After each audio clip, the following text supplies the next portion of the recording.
So, last video I talked about this guy, Steven Anderson, and how he likes to break the law. This was an hour-long sermon, and we only got through the first 10 minutes of it in the last video. I'm not planning on going through the whole thing, but I feel like there's still more ground to cover. I like to focus on extremism. I don't set out to pick on moderate Christians who are just going to church on Sundays and hanging out with friends, but this guy is most definitely an extremist. So let's take another look.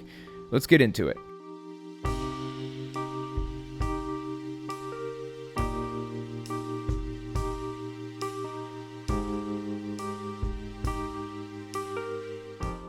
Why do we have the right to go soul winning? Why do we have the right to preach the gospel? Why do we have the right to knock doors in any neighborhood? Why do we have the right to enter the Indian reservation and go soul winning? Why do we have the right to go into the apartment complex and go soul winning? To go into the mobile home park to go soul winning? You say, oh, it's the First Amendment. Wrong. No, we have the right because God told us to do it. That's why.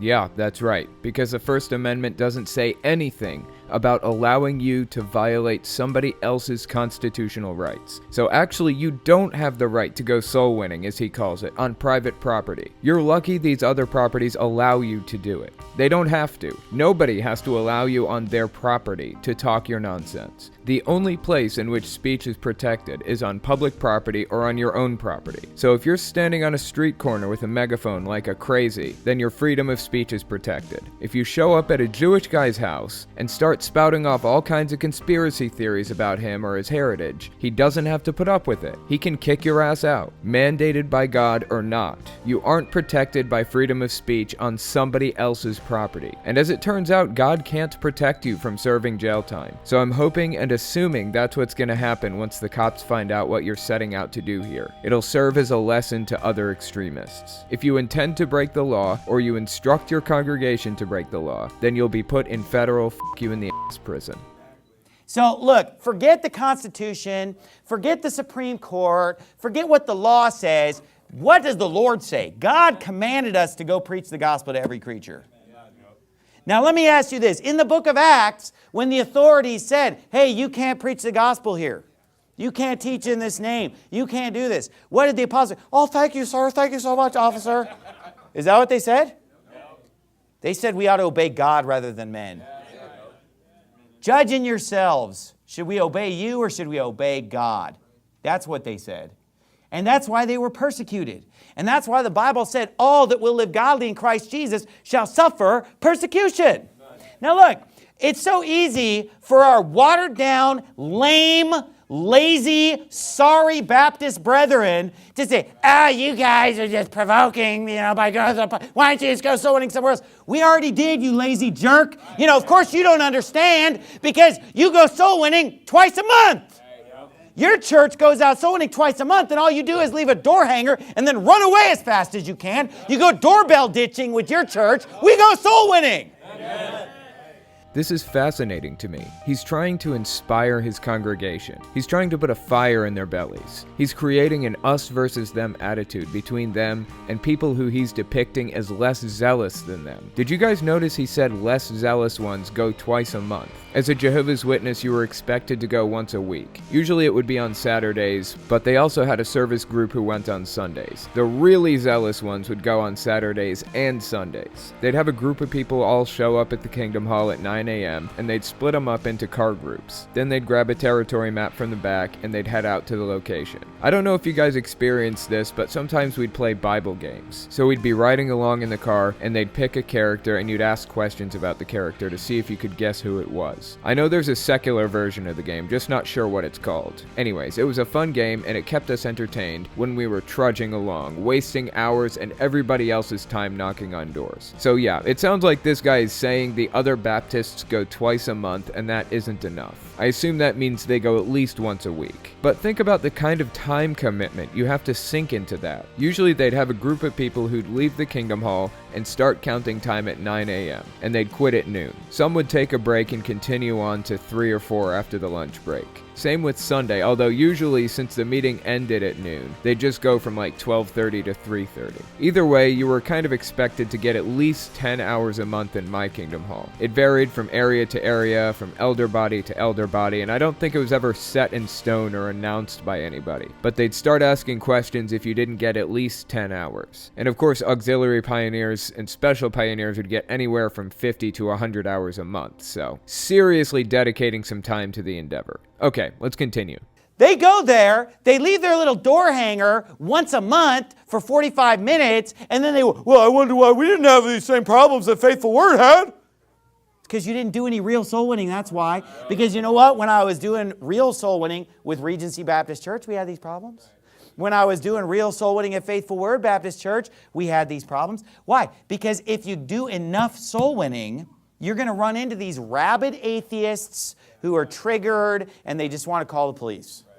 Ooh, rabid atheists. Interesting. Well, I'm an atheist, but I wouldn't call myself rabid exactly. I'm not going to call the cops on you. I'm not going to release dogs on you. I'm not going to harass you or treat you like garbage or anything else. I'm going to show you respect as a fellow human. However, if you're on private property where you've been told not to go before, or if you're harassing people in the community, if you won't leave people alone, I don't care how hard you try to hide behind God. As I said, He isn't going to protect you from prison. Call it persecution if you want. I call it paying the price for violating the law. We all live in a society together, side by side. We all have to follow certain rules. By living here, I agree that I won't go inside your church and start saying all kinds of crazy stuff and harassing the members. In turn, by living in this society, you agree you won't come to my property and say crazy shit. That agreement is not optional. You agree to it by being born here. We have enforcers called police who will guarantee that you and I both follow the rules. I know you want it to be one-sided. I know you want to make it so I can't come to your church and talk about your religion, but you want to come to my property and talk about your religion. But that just isn't how it works. And by the way, I love that they call it soul winning. When I was Jehovah's Witness, we called it going in service or door-to-door ministry. I guess everybody has their own name for it. Ultimately though, in my eyes, it's trying to cram your beliefs down people's throats and harassing the community. And let me just explain to you where this sermon's coming from, okay? On Monday night, we had a group of soul winners, soul winning in an apartment complex. The police were called. Now, that's nothing new for us. We've literally had the police called on our soul winners at least probably 50 to 60 times. Now, I will say this. 13 years ago, when I started pastoring this church, it was a rare occurrence. It would happen literally like once a year or once every year and a half that the police would be called out and that we would actually have to deal with the police. It was literally something that would happen once in a blue moon, okay? But I'm telling you, the last 2 or 3 years, this has ramped up to the point where we are literally getting the police called on our soul winners every single week in many cases. Just my Wednesday night soul winning time alone, we had a time where 3 weeks in a row at 3 completely different apartment complexes, we had the police called. You know, I'm honestly surprised and a little confused by the fact that they're getting the police called on them so much. I don't ever remember the police getting called on anybody in our congregation when I was Jehovah's Witness. We definitely would have heard about that. It would have been a big deal. Usually people just treat us like shit until we left. I really wonder what's causing people to call the police so much. Either they're going to places they aren't supposed to be, or the people in the community feel so extremely harassed by them that they feel like they have no better option than to let the police handle it. I don't know, but something is abnormal about the situation. My guess would be that they're overly zealous and it scares people. Can't blame them for that though. It would scare me a little bit too. This doesn't seem like a statistics problem. It really seems like a him problem. He said it used to be the cops would get called like once a year, and now they're getting called every week. Being generous, that means he's saying the cops are called 40 to 50 times more often with his church than they are with any other church, even though the other churches are knocking on doors about half as often as this one. So what's the real issue here? If the problem follows him from church to church and it disappears after he leaves, I really seriously doubt it's a statistics problem.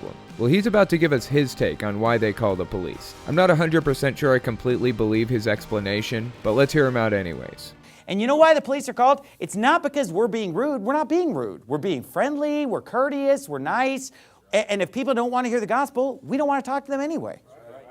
I mean, if I knock on somebody's door and they're not interested, I can't get out of there fast enough. I want to get to the guy who is interested. Okay?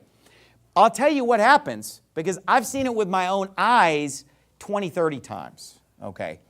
You knock on the door of some God-hating atheist, some pervert, some freak, some reprobate, and they're just like, oh, yeah, you're not supposed to be here. I'm going to call the police. You don't even say anything. You just say, hi, I'm from... You don't even have a chance to even tell them who you are. Who knows what I'm talking about? They're already mad. They're already cussing you out. They already hate your ever-loving guts the moment that they see the Word of God in your hand.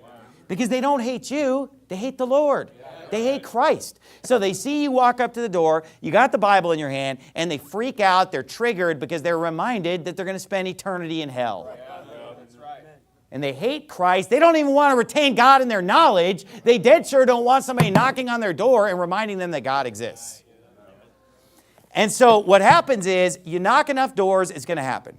Oh, that's interesting. If you knock enough doors, it's going to happen. Okay, I'll give him that. But he isn't saying it's an inevitable statistics thing. He's saying it's a non-stop, every single week thing. So is this city really so full of, what did he call them? Some pervert, some freak, some reprobate.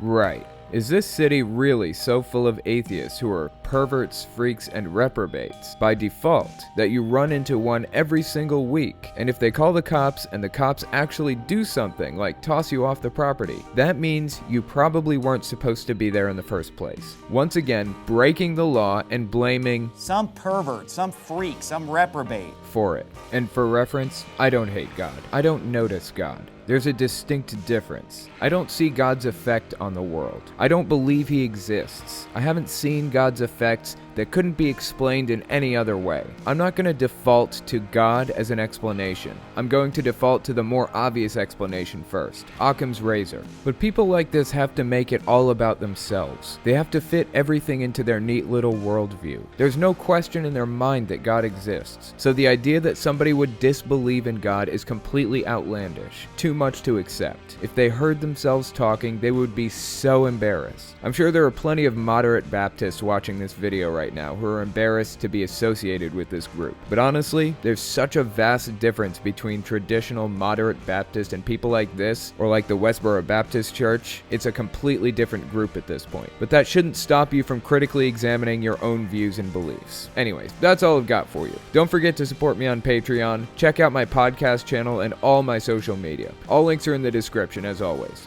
Thanks for watching, guys.